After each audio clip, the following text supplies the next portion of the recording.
என்னோட good evening guys. என்னுடைய YouTube சேனலில் இருக்கிற ஒரு சில சப்ஸ்கிரைப் கூட சில விஷயம் ஷேர் பண்ணிக்கணும். ஆக்சுவலாக என்னென்னா, எப்பவுமே வந்து என் சனுக்கு வந்து நான் ஃப்ரூட்ஸ் வாங்கி கொண்டு கொடுப்பேன். அப்படி கொடுக்கும்போது என் சனுக்கு வந்துட்டு ரெண்டு விதமான ஆரஞ்சு வாங்கிட்டு.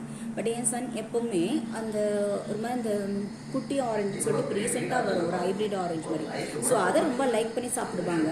இன்னொரு ஆரஞ்சு வாங்கி கொடுக்க அது நம்ம முன்னாடி இருக்கும்போது அந்த மாதிரி ஆரஞ்சு கிடைக்கும். பட் இப்போ அந்த மாதிரி கிடைக்கிறதில்ல.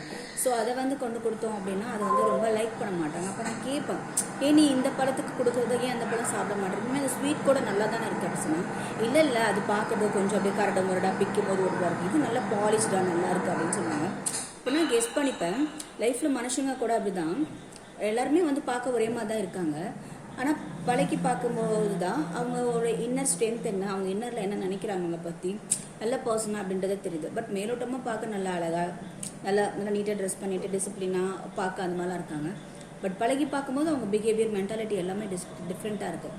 ஸோ நம்ம பார்க்குற விதமும் பழகிற விதமும் செலக்ட் பண்ணுற ஆட்கள் தான் தப்பாக இருப்பாங்களே தவிர, ஒருத்தர் தோற்றத்தை வச்சு அவங்க என்னதான் சொல்லிட்டு நம்மளால் டிசைட் பண்ண முடியாது அப்படின்னு நான் கெஸ் பண்ணிக்கிட்டேன். எனக்கு ஏதாவது சின்ன சின்ன விஷயங்கள் பார்க்கும்போது எனக்கு இந்த மாதிரி நான் கம்பேரிசன் பண்ணி பார்ப்பேன். எனக்கு இந்த மாதிரி என் பையனோட பேசும்போது எனக்கு இந்த விஷயம் எனக்கு தோணுச்சு. உங்களுக்கு இது மாதிரி ஏதாவது விஷயம் தோணியிருக்கா?